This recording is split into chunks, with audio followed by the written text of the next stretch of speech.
저는 원래 부끄러움을 많이 타요. 그래서 막 손들고 찬양을 하고 싶어도 창피해도 못 하는데, 근데 이제 처음에 할 때는 이게 그냥 가식 같아. 예수 어린 양 막. 근데 정말 하다가 보면은 주님이 손을 잡아주는 것을 경험합니다. 여러분, 사모하는 자가 먹고 배부를 것이라 말씀했어요. 나를 간절히 찾고 찾는 자가 나를 만나리라 말씀했으니, 여러분 간절함으로 찬양하고 말씀 앞에도 간절할 수 있기를 주님의 이름으로 부탁합니다. 저는 지난주에는 어느 책을 읽다가 그 책 속에서 우장춘 박사에 대한 이야기를 읽었습니다. 우장춘은 일제 강점기가 시작되기 전에 한국인 아버지와 일본인 어머니 사이에 태어났습니다. 일본 도쿄 제국대학에서 농경학 박사학위를 받고 유명한 식물학자가 되었습니다. 일본 정부의 끊임없는 귀화 노력에도 불구하고 귀화를 거부했습니다. 창씨개명에도 이름을 바꾸지 않고 한국 사람으로 살기를 원했습니다. 그러나 이 사람의 일생을 따라다니는 것이 친일파의 아들이라는 운명이었습니다. 해방 후 가난에 허덕이는 우리나라는 모든 종자를 일본에서 수입을 하게 되었습니다. 정부는 이 학자에게 우수한 농산물을 개발할 수 있도록 해달라며 도움을 요청했습니다. 친일파의 오명을 싣고 조국을 위해 일할 수 있는 기회를 갖게 된 이 학자는 기쁨으로 한국에 돌아와 힘을 다했습니다. 가장 많이 소비되는 배추와 무, 쌀을 개량하고 선진국의 대량 생산 기술을 전수했지만은 친일파의 아들이라는 꼬리표는 떨어지지 않았습니다. 참 이분이 외롭게 살았더라고요. 일본에서 다시 돌아오라는 많은 회유가 있었지만 이 학자는 끝까지 한국에 남아서 최선을 다해 수고하고 노력했습니다. 대통령이 농림부 장관 제안도 했지만 거절하고 품종 개발에만 전력을 다하는 학자로 끝까지 살았습니다. 그리고 십수년의 세월이 흐른 뒤에야 비로소 국가로부터 훈장을 받았는데, 이분은 훈장을 받던 날 집에 와서 마침내 조국이 자기를 인정했다고 하면서 울었다고 합니다. 한국인이면서도 한국에서 사랑받지 못하고 인정받지 못했지만은 끝까지 한국 사람으로 살다간 세계적인 육종학자 우장춘 박사의 이야기입니다. 우리 젊은 세대는 잘 모르고 우리 어른 세대는 이분이 얼마나 귀한 분인가를 다 우리 어려서 들은 적이 있어요. 우리나라에서는 너무도 고마운 분입니다. 우리를 또 무엇인가 진실대로 인정받지 못하고 오해를 받는 것이 있을지라도 포기하지 않고 진실함으로 노력하면 결국은 그 진실이 드러나게 될 것임을 믿고 기도하고 노력하기를 포기하지 않는 여러분 되시기를 예수님의 이름으로 권면합니다. 우리가 선을 행하되 낙심하지 말지니 포기하지 아니하면 때가 이름에 거두리라. 갈라디아 6장 9절의 말씀입니다. 마태복음 강의 118번째 시간입니다. 대제사장과 장로들에게 파송받은 무리들이 칼과 몽치를 들고 가룟 자를 앞세워 예수를 잡으려고 그날 밤 겟세마네를 습격하였습니다. 예수의 제자들은 그 광경을 보고 두려움 속에 어찌할 바를 모른 채 다 도망을 가고 말았습니다. 방금 전에 목요일 날 밤에요. 그날 밤에 방금 전에 최후의 만찬석상에서 오늘 밤 너희가 다 나를 버리라고 주님이 말씀하실 때에 베드로를 비롯한 모든 제자들은 우리가 주와 함께 죽을지언정 주를 버리지 않겠나이다, 주를 부인하지 않겠나이다 다짐하였지만 그 다짐과 결심은 바람에 나는 겨와 같이 다 흘려버리고 말았습니다. 예수님은 이미 다 아시고 말씀했습니다. 이미 최후의 만찬석상에서 오늘 밤에 목자를 치르니 양이 흩어지리라는 예언의 말씀을 그들에게 하셨습니다. 지난 주일날 마지막 부분이 56절인데 56절에 보니까 이렇게 말씀합니다. 그러나 이렇게 된 것은 다 선지자들의 글을 이루려 함이니라. 그 스가랴서에 보면 예수님의 제자들이 다 예수를 버리고 도망갈 것이 예언되어져 있는 것을 말씀한 것입니다. 예수를 잡은 무리들은 예수님을 갈보의 법정으로 끌고 갔습니다. 이미 그곳에는 서기관들과 장로들이 모여 있었습니다. 예수님은 십자가를 지시기 전에 3번의 재판을 받았는데 예수를 재판한 기관은 산헤드린 공회입니다. 여러분, 산헤드린 공회에 대한 얘기를 많이 들었을 것입니다. 그 당시 이스라엘은 로마의 식민 지하에 있었지만은 로마가 하도 많은 나라를 지배하다가 보니까 여러 가지 문화, 언어, 종교 이런 부분에 대해서 상당한 작치권을 활약했습니다. 그래서 이스라엘에서도 행정과 재판을 할 수 있는 공식적인 기관을 로마 정부로부터 허락받았으니 바로 70명으로 구성된 산헤드린 공회입니다. 오늘날로 말하면 법을 만들고 제정하는 국회를 말합니다. 그리고 이 사람들에게 판결권까지 주었습니다. 그러므로 이 사람들의 70명의 산헤드린 공회의원들은 주로 대제사장들, 장로, 서기관 이런 사람들로 구성이 되었습니다. 예수님 당시 가장 큰 실권을 가진 사람은 가야바가 아니고 가야바의 장인된 안나스였습니다. 대제사장의 임기는 4년인데 이 사람은 얼마나 수완이 좋고 처세들이 뛰어났는지 무려 20년 가까이 그 자리를 차지하고 있었어요. 예수님을 재판한 산헤드린 공회의 재판은 모두가 다 불법적이었습니다. 왜냐하면 그들의 법에 의하면 밤에는 재판을 못하게 되어 있음에도 불구하고 그들은 밤에 급하게 회의를 소집하고 예수를 잡아다가 재판을 하게 되었습니다. 그리고 그들의 법률에 의하면은 6월절 절기 중에는 재판을 하지 못하게 되었음에도 그들은 6월절 절기 중에 예수를 잡아 재판을 하게 된 것입니다. 이때가 6월절이잖아요. 무엇보다도 불의하고 악한 것은 그들은 예수를 재판하기 이전에 미리 판결을 정해놓고 재판을 열었다는 것입니다.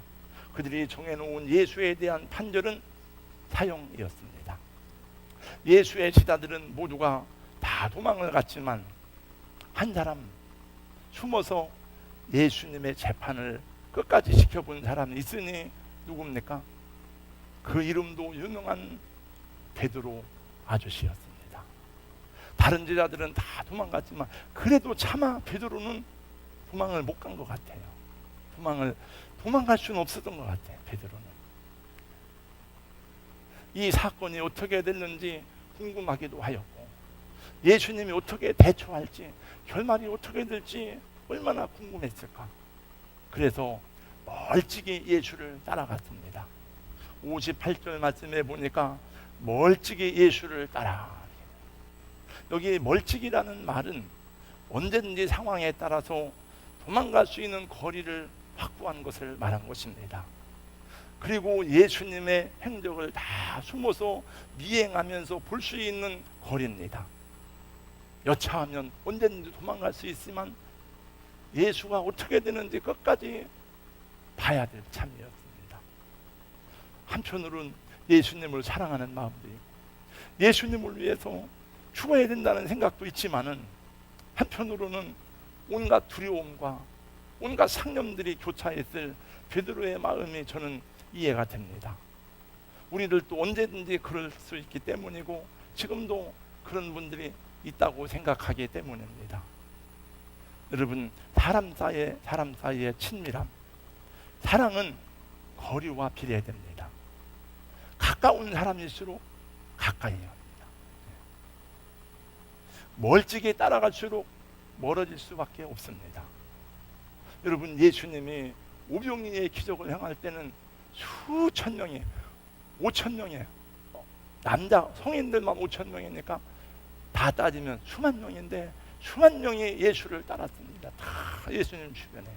예수님이 풍랑을 잔잔하게 하고 죽은 자를 살리시는 능력을 행할 때에 예수를 부인할 사람이 어디 있겠습니까? 그분과 동행하지 않은 사람이 어디 있겠습니까?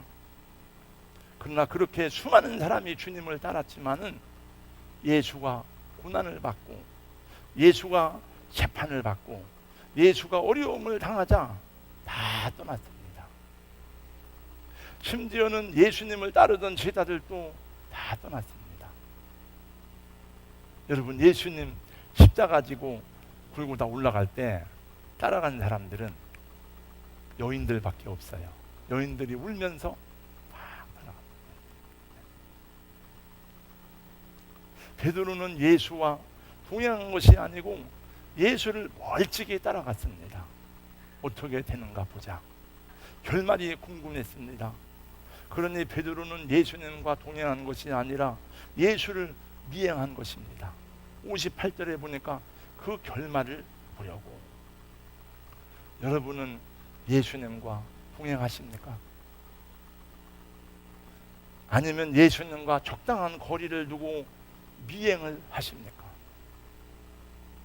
여러분, 예수님을 미행하는 게 아니고 예수님과 동행하는 은혜가 있기를 주님의 이름으로 축복합니다. 적당한 거리를 확보하면, 멀찍이 따라가면 언젠가는 예수를 부인하게 될 수 있습니다. 언제든지 상황을 보고 도망갈 거리를 확보하기 위해서 적당히 하는 것은, 그것이 신앙생활이든지 가정생활이든지 언제든지 견고하지 못하고 시험거리가 끊어지지 않습니다. 옛날 우리 부모님 세대에는 그런 얘기 하더라고요. 선도 안 보고 아버지가 시집 가라 그러면 시집 갔어요. 너는 가서 그 집 귀신이 되어라 그러니까 그렇게 어려워도 가정을 위해 헌신하고 가정을 세우고 살았습니다. 그러니까 옛날엔 이혼이라는 게 거의 없었어요. 지금은 다 거리두기를 하니까 마음에 안 들으면 그만 살자, 결별하고 그런 게 많아. 신앙생활만 그런 게 아니에요. 하나님은 오늘 또 우리에게 말씀하십니다. 주께서 심지가 견고한 자를 평강하고 평강하도록 지키시리니 이는 그가 주를 신뢰함이니이다. 너희는 여호와를 영원히 신뢰하라. 주 여호와는 영원한 반석이심이로다. 내 주는 반석이시니 그곳은 안전하도다. 어린이 찬양한 예수님을 재판한 사내들인 공회의 가장 유력한 실대는 가야바가 아니라 가야바의 장인 대제사장 안나스였습니다. 안나스는 로마 정부와 거래하면서 돈과 권력을 쥐고 있는 기득권자입니다. 그 안나스의 탐욕스러움을 내 가장 큰 걸림돌이 되는 것은 로마 정부가 아닙니다. 이스라엘 백성들도 아닙니다. 그들의 기득권을 지키는 가장 위협되는 세력은 다름이 아니라 예수였습니다. 그래서 수많은 사람이 예수를 따르고 예수님이 그들의 허위를 지적할 때에 그들은 걱정이 되었습니다. 모여서 회의를 어떻게 하면 좋으냐. 그때 여러분 요한복음 11장 50절 이하에 보면까 안나스의 하수인인 가야바가 말했습니다. 여러분, 한 사람만 죽으면 됩니다. 한 사람만 제거하면 끝납니다. 그 한 사람이 누굽니까? 그 50절에 그 얘기를 하고 53절에 보니까 이날부터는 그들이 예수를 죽이려고 모이라니라. 어떻게 예수를 죽일까? 대제사장들, 장로들, 서기관들, 그래도 좀 배우고 지식이 있다는, 권세가 있다는 사람들은, 상당히 많은 사람들은 예수를 잡아서 죽이는 일이 합세했다고 보면 될 것입니다. 왜냐하면 그것이 자기 자리를 보존하고 계속 권세를 누릴 수 있는 길이었기 때문입니다. 오늘날에도 마찬가지입니다. 저는 복음 전하는 시간에는 정치적인 이야기를 거의 하지 않고 또 하지도 않으려고 하지만 이 세상을 보세요, 여러분. 자기의 기득권을 지키는 일에는, 자기 권력을 유지하기 위해서라면 정치인들은 그것의 옳고 그름을 생각하지 않습니다. 이것이 진정으로 나라를 위한 일인지 국민들을 위한 일인지 그들의 생각에 국가의 미래, 국민들은 안중에도 없습니다. 여당이나 야당이나 똑같습니다. 또다시 선거철이 다가오니 생각지도 않게 가덕도 신공항을 위한 특별법을 지난 26일 날 통과시켰습니다. 여러분, 가덕도 신공항은 옛날에 막 싸우고 지방자치랑 싸우다가 프랑스의 공정하게 하자 해서 프랑스의 연구기관 20억 용역을 들여가지고 다 판결이 난 거예요. 그게.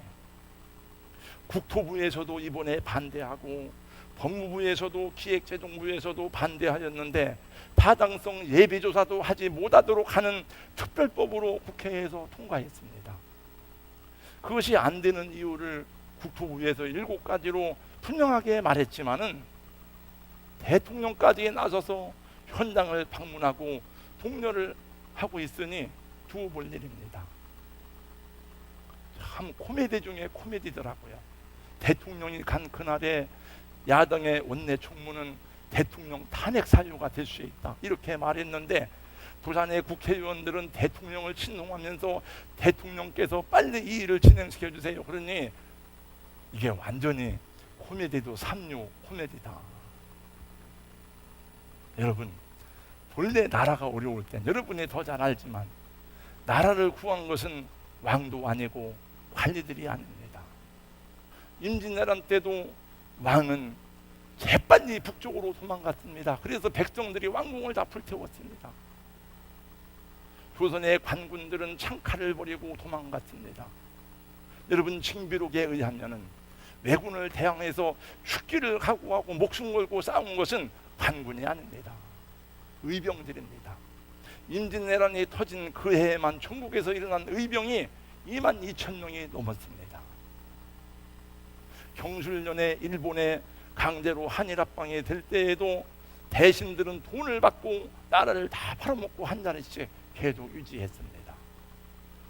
전국에서 3.1 만세운동을 일으킨 사람들도 바로 민중들이었고, 여러분 장날에 장터에 왔다가 그 사람들이 다 독립운동 만세운동을 일으키고 어린 소녀 유관순 같은 어린 소녀들이 다 일어나서 만세운동을 했습니다.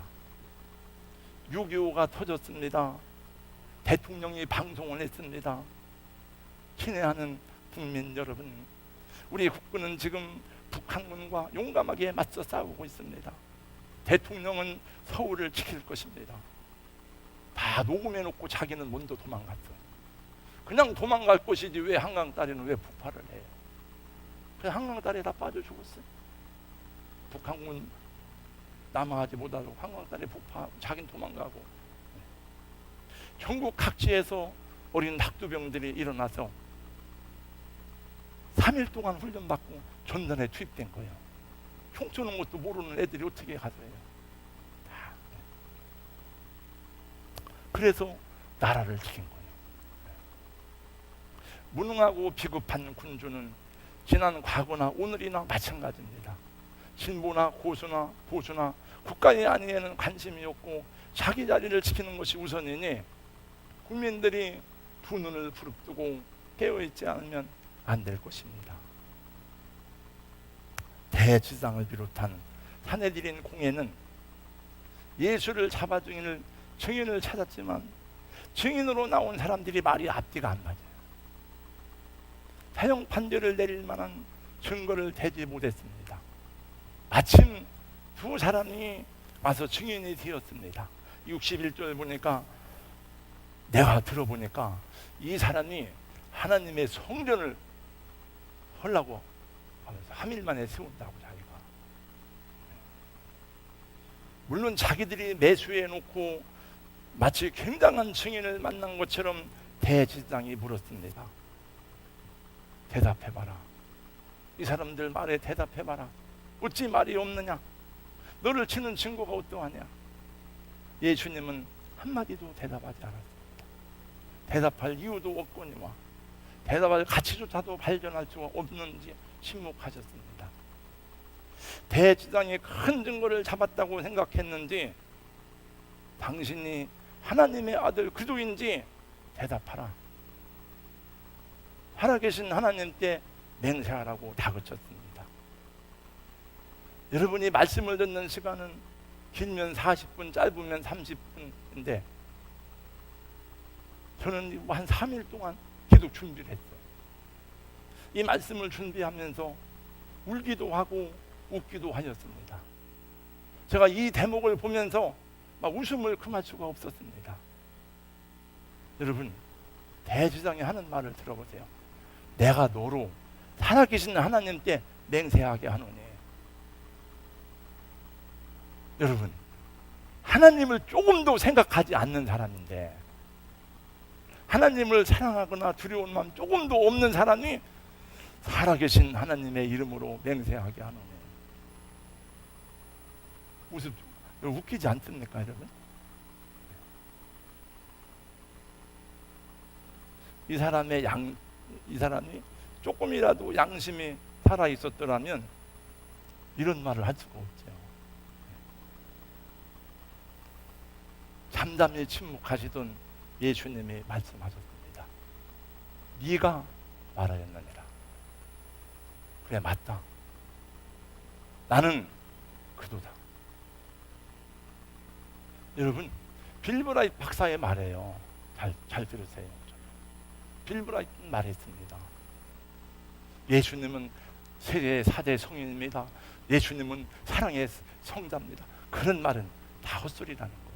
둘 중에 하나요. 예수님 자신이 내가 하나님의 아들이라 했잖아요. 예수님이 메시아라고 했잖아요. 내가 너희를 구원하러 왔다. 그러니까 예수가 믿든지 아니면 둘 중에 하나. 예수님이 사기꾼이든지 거짓말 사기꾼이든지 아니면 예수를 진짜로 믿든지 둘 중에 하나입니다. 예수님 자신이 그랬잖아요. 여러분. 석가모니가 언제 내가 중생을 구제하러 왔다, 내가 구원하러 왔다, 그런 말을 한 적이 있습니까? 한 적이 없어요. 여러분. 불교는 석가모니를 안 믿어도 불교는 될 수 있지만, 기독교인은 크리스찬들은 기독이란 말이 영어 시도란 말에 그냥 그 말을 우리말로 옮긴 거예요. 기독교란 말. 그들 예수를 믿지 않고는 크리스찬이 될 수가 없는 거예요. 예수님 3년 동안 제자들과 함께 먹고 자고 생활하면서 제자들에게 가르친 것이 그겁니다. 제자들에게 자기가 누군지를 깨우치는 것이 예수님의 마지막 목표였습니다. 제자들 중에 한 사람도 이분이 바로 그도라고, 이분이 하나님의 아들이라고 변호할 사람이 한 사람도 없는 거예요. 여러분, 마태복음 16장에서 시몬 베드로가 말했습니다. 주는 그도시요 살아계신 하나님의 아들이시네이다. 그렇게 고백하였던 베드로가 지금 그 사람들 틈에 껴가지고 다음 주에 나옵니다. 그 모든 광경을 보고 있었지만은 예수를 증언하지 않습니다. 그렇습니다. 이분이 바로 하나님의 아들, 성경에 약속하신 메시아입니다. 이분이 바로 구원자로 오신 하나님의 아들 그도십니다. 내가 증인입니다. 이렇게 말하지 못했습니다. 왜? 멀찍이 따라갔던 사람이 그런 말을 어떻게 합니까? 이분이 내 어머니입니다. 이분이 이렇게 행색이 초라하지만 이분을 무시하지 마세요. 내 어머니입니다. 아들이면 그렇게 얘기해야 되죠.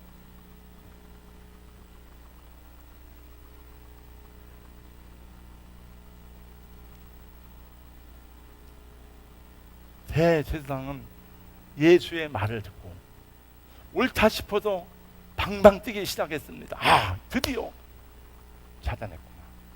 그걸 유도신문한 거죠. 봐라, 이 사람이 얼마나 참남한 말을 하는지 봐라. 무슨 증인이 더 필요하냐? 제 스스로 제가 하나님의 아들 그리스도라고 하는데 여러분 생각은 어떻습니까? 그래서 사형에 해당하는 판결을 내렸습니다. 각군에 다 짜인 대로 사형하는 거예요. 이제 이 사람 예수에 대한 제 몫을 분명하게 찾아낸 유대의 지도자들은 곧바로 예수에게 치욕스러운 수모를 가하기 시작했습니다. 67절, 68절 다 같이 읽겠습니다. 다 같이요. 이에 예수의 얼굴에 침뱉으며 주먹으로 치고 어떤 사람은 손바닥으로 때리며 이르되 그도야 우리에게 선지자 노릇을 하라. 너를 친 자가 누구냐 하더라. 최근에 그 스포츠계에서 어린 시절 학교 폭력을 당한 사람들의 고통스러운 기억들이 폭로되는 일들이 많이 나오고 있습니다만, 여러분, 이런 폭력을 당해본 분이 있습니까? 폭력은 그 당하는 사람들의 마음을 동물적인 수준으로 떨어뜨린답니다. 자기 살 가치를. 그 최석현 선수는 자살해서 죽었어요. 어린 나이에. 이 사람들은 예수의 얼굴에 침을 뱉었습니다. 한 명이 아니어가지고 침을 뱉고, 에이 재수 없어, 에이 더러운 거. 그리고 보자기를 씌워놓고 주먹으로 때렸습니다. 네가 그리도라며? 누가 너를 쳤는지 맞춰봐. 비루함과 욕설이 난무하였습니다. 여러분, 이건 제사장들이 한 게 아니에요. 이건 서기관들이 한 게 아니에요. 그 종들이 한 겁니다. 이런 폭력과 욕설을 하고 부끄러움 없이 이런 추악한 행동을 하는 사람들은 우리가 생각하는 강도, 도둑놈, 깡패가 아닙니다. 이 사람들도 집에 가면 자상한 아빠였을 것입니다. 좋은 남편이었을 것입니다. 이 대목을 읽을 때마다 깊은 슬픔과 비애를 느끼지 않을 수가 없어요. 예수에게 이런 폭력을 가한 사람들도 자기들도 종종 이런 모욕을 당했을 사람들이에요. 그들도 다른 사람들에게 천대받고 모욕을 당하고 참을 수밖에 없는, 그 내가 비루함을 당해도 참고 그냥 수치스러움을 당할 수밖에 없는 그런 종들이었습니다. 그래서 아마도 더 비열하게 예수에 대해서 자기들의 분노를 퍼부었는지도 모릅니다.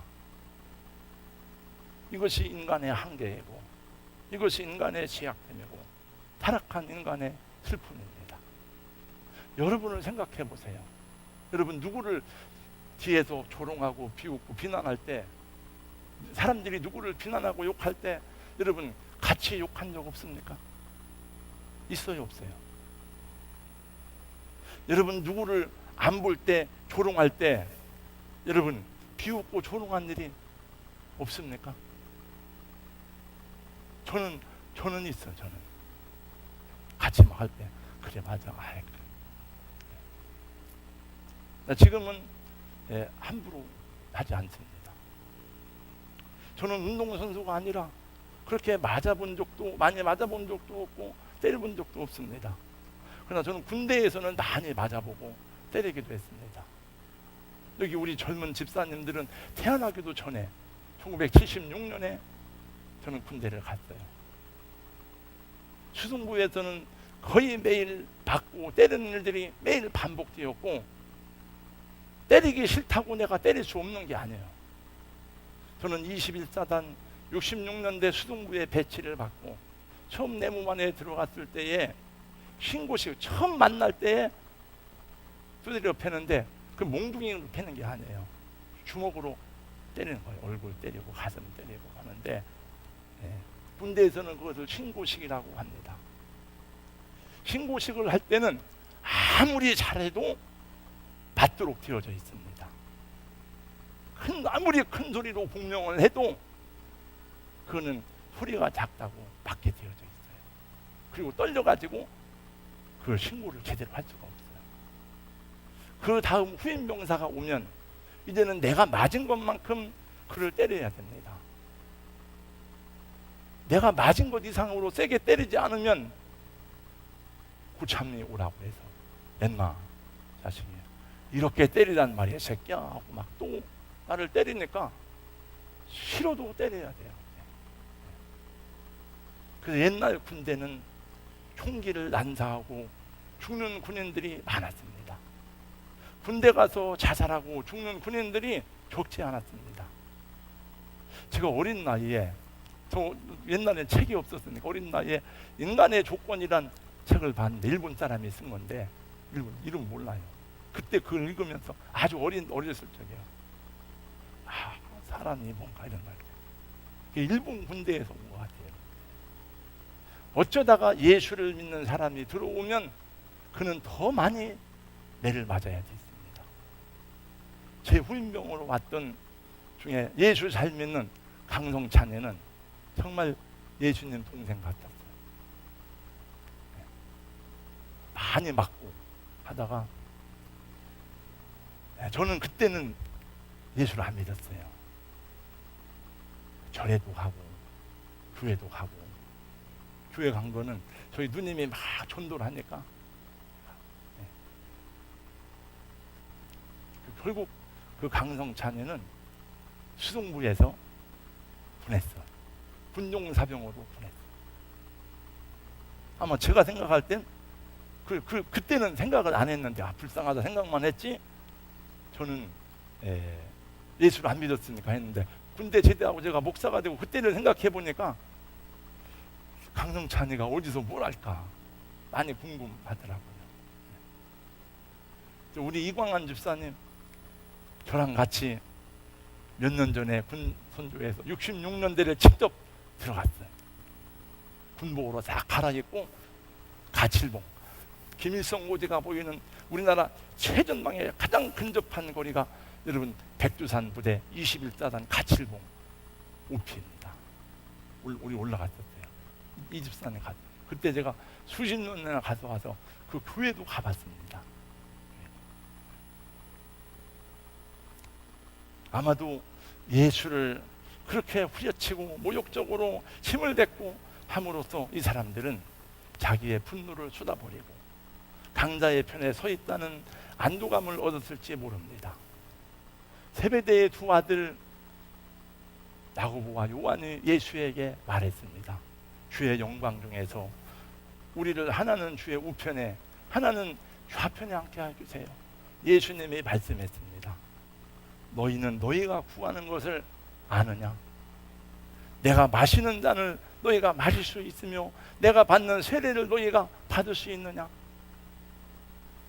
제자들이 몰랐던 그 잔을 지금 예수님이 마시고 있습니다. 물론 제자들도 나중에는 다 그 잔을 받았어요. 그렇게 말했던 야고보는 첫 번째 순교자가 되고 사도 요한은 마지막 순교자가 됩니다. 물론 이게 끝이 아닙니다. 예수님은 이후에 더 부끄럽고 더 수치스러운 능력들이 그 앞에 기다리고 있는 것을 알았고 또 그런 것을 다 말씀대로 알고 있었지만 그렇게 자기를 내어주는 것이 성경을 이루는 길임을 알았습니다. 그렇게 하심만이 죄인들이 구원하는 길임을 주님은 알고 계셨습니다. 선지자 이사야는 이렇게 예언했습니다. 나를 때리는 자들에게 내 등을 맡기며 나의 수염을 뽑는 자들에게 나의 뺨을 맡기며 모욕과 침받힘을 당하여도 내 얼굴을 가리지 아니하였느니라. 그는 멸치를 받아서 사람들에게 버림받았으며 간구를 많이 겪었으며 질고를 아는 자라. 마치 사람들이 그에게서 얼굴을 가리는 것 같이 멸치를 당하였고 우리도 그를 귀히 여기지 아니하였도다. 찬송가 89장에 보면 예수에 대한 찬양 나와요. 샤론의 꾼 예수, 거룩하신 예수. 여러분, 그렇게 순결하시고 죄 없으신 예수를 그 더러운 손으로 더러운 입으로 막 침을 뱉고 모욕을 하고 이렇게 수치스러운 굴욕을 어떻게 줄 수가 있습니까? 제가 전에 여러분에게 설교할 때 한 장면이 생각난다. 그 선교사님 이름은 잃어버렸지만 그 선교사님은 인도에서 선교를 하다가 개가 막 사람들에게 밟히고 그 다음에 후려치고 당하는 그 모습을 보면서 한상 중에 예수님이 그렇게 개처럼 끌려다니며 모욕을 받는 모습을 보고 하루 종일 눈물로 범벅이 되어서 견딜 수가 없었다는 그런 설교를 한 적이 있어요. 우리의 구원을 위한 하나님의 사랑이고 은혜입니다. 그 사랑 때문에 그 십자가의 능력 때문에 영원히 사망 권세에 빠져서 멸망해야 될 우리가 하나님의 자녀가 되고 하나님을 아버지라 부르게 되었으니 이것이 웬 은혜이고 웬 축복입니까? 여러분, 로마서에서는 우리가 하나님을 아버지로 부르게 된 것이 얼마나 놀라운 복인지를 말씀하고 있습니다. 여러분, 구약 성경에 수많은 믿음의 사람이 나오지만 아브라함도 엘리야도 모세도 하나님을 아버지라고 부른 적이 없습니다. 그 유명한 사무엘도 다윗도 여호수아도 하나님을 아버지라고 부르지를 못했어요. 근데 우리로 하여금 하나님을 아버지로 부르게 되었으니 이것이 얼마나 놀라운 은총입니까? 지난주부터 우리나라에서도 코로나19 백신 주사를 맞게 되었습니다. 코로나19 백신이 공급되어서 대한민국 국민 모두가 다 백신 주사를 맞고 100% 면역력이 확보되어서 이 코로나로부터 자유하기를 바라는 것이 우리의 소망이고 또 저는 그렇게 되리라고 생각합니다. 그러나 우리가 백신을 맞을지라도 그것은 코로나19로부터의 안전함이지 그것이 내 영혼의 구원은 아닙니다. 그것이 우리 내세의 보장은 아닙니다. 그 질병으로부터 우리가 일시적으로 안전함을 보장받을지라도 그것은 잠시뿐이지 않습니까? 우리 결국은 다 세상을 떠나야 되는데, 그러므로 정말 중요한 것은 지옥으로부터의 사탄의 권세로부터의 안전을 보장받는 예수 십자가의 복음 백신을 맞아야 하는 줄로 믿습니다.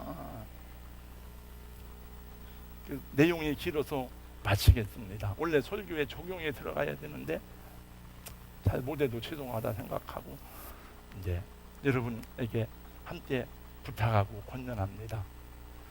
여러분이 예수님이 받는 수치와 능력을 받는다면, 여러분의 자녀들이 그런 수치를 받는다면 어떻겠습니까? 목숨 걸고 싸우겠죠. 아니면 분노와 좌절감으로 부끄러워 죽어버리고 싶을 것입니다. 실제로 우리나라에는 이 대명천지에도 그런 부끄러움으로 인해서 목숨을 잃은 사람들이, 스스로 자기 목숨을 끊은 사람들이 많아. 우리 이 땅에서도 폭력이 사라지기를 위해서 기도해야 되겠습니다. 군대만, 지금 뭐 군대가 폭력이 없습니다만 군대만 그런 게 아니에요. 스포츠계만 그런 게 아니에요. 가정에도 폭력이 많습니다. 학교 안에도 폭력이 있습니다.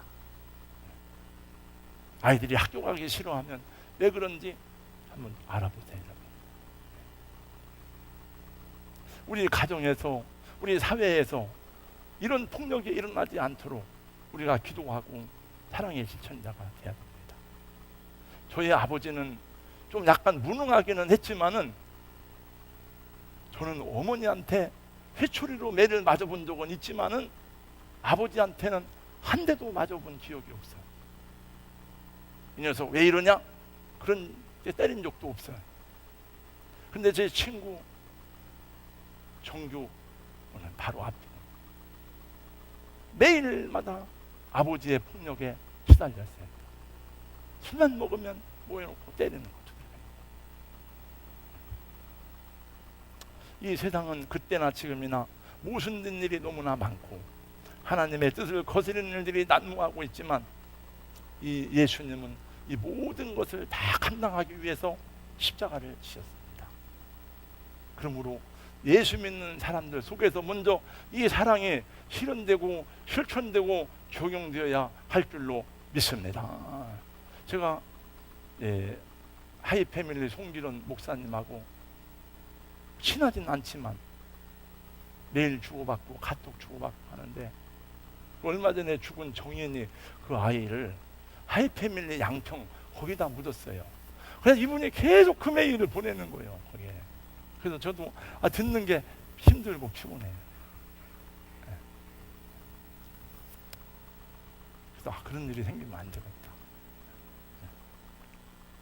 예수님은 이 모든 불의와 어둠의 세력을 보면서도 굴복하지 않으셨습니다. 당신이 가야 될 길을, 내가 십자가 져서 뭐해, 이런 세상에 내가 이렇게 설ля고 우리가 이렇게 희생해서 뭐해, 이렇게 모순된 세상에, 그러면 안 된다는 거예요. 주님은 끝까지 그 길을 가셨어요. 그리고 주님이 실망하지 않은 것은 자기를 부인하고 도망간 제자들이었지만은 그 제자들이 다 돌아올 것을 알았어요. 너희들도 결국은 나의 길을 따를 것이다. 예수님 제자들이 다 여러분 죽었잖아요. 살다가. 지금도 예수님을 따르는 사람들이 현재에 수없이 많잖아. 주님은 그것을 다 보셨어요. 여러분들도 그 중에 하나입니다. 그러니까 우리 이름이 유명하지 않더라도 내가 작은 일을 내 가정에서 삶에서 실천하는 것이 주님의 삶에 동참하는 거예요. 저도 때로는 흔들리기도 하지만 포기하고 싶을 때도 있지만 그러나 저는 주저앉지는 않았습니다. 포기하지는 않습니다. 주님이 붙잡아 주셨고 여러분들이 함께 했기 때문에 그렇습니다. 지금도 주저앉고 싶은 분들이 있을 수 있습니다. 포기하고 싶은 분들도 있을 것입니다. 여러분 주님을 바라보세요. 믿음은 어떤 상황에서도 포기하지 않습니다. 믿음은 불의에 굴복하지 않습니다. 어둠의 영혼들이 에워싸고 위협할지라도 굴복하지 않습니다. 어느 권사님이 대상포진에 걸렸다고 그래서 왜 대상포진을 왜 걸리는 거예요? 아니 그 아프다는 거. 나는 대상포진 안 걸려봐서 그게 얼마나 아픈지 모르지만은 그 예방약도 있다는데 저는 우리 제 아내가 뭐 자고 아프다 그러면 이 사람은 왜 아파? 그 좀 약 좀 먹고 미리미리 예방하고 주사하지. 그래서 제가 문자를 보냈습니다. 권사님 예수님을 바라보세요. 그러면 아프지만 육체 고통스럽지만 조금 덜 아플 것입니다. 저는 그래. 내가 많이 아프면은 예수님을 생각하면 진짜 덜 아파져요, 여러분. 네. 고통이 감소가 돼요. 지금 내가 참기 어렵다. 인내하기 힘들다. 그냥 때려도 싫다. 예수님을 바라보면 생각이 달라져요. 예수를 바라보고 예수를 배우고 예수를 따라가는 여러분 되시기를 주님의 이름으로 축복합니다. 기도합니다. 하나님 감사합니다. 오늘 또 말씀을 보았습니다. 이렇게 당할 수 없는 굴욕이지만 주님은 잠잠히 털 깎는 양처럼 한마디 원망도 없이 거역함도 없이 아버지의 뜻을 이루는 일에 자신을 드렸습니다. 주님, 우리도 하나님이 주신 믿음이 있기 때문에 어떤 환경 속에서도 포기하지 않게 하시고 주저하지 않게 하시고 우리를 둘러싼 어둠의 영들이 위협할지라도 두려움 없이 기도하면서 이 믿음의 길을 끝까지 잘 걸어갈 수 있도록 도와주시옵소서. 예수님 이름으로 기도하옵나이다. 아멘.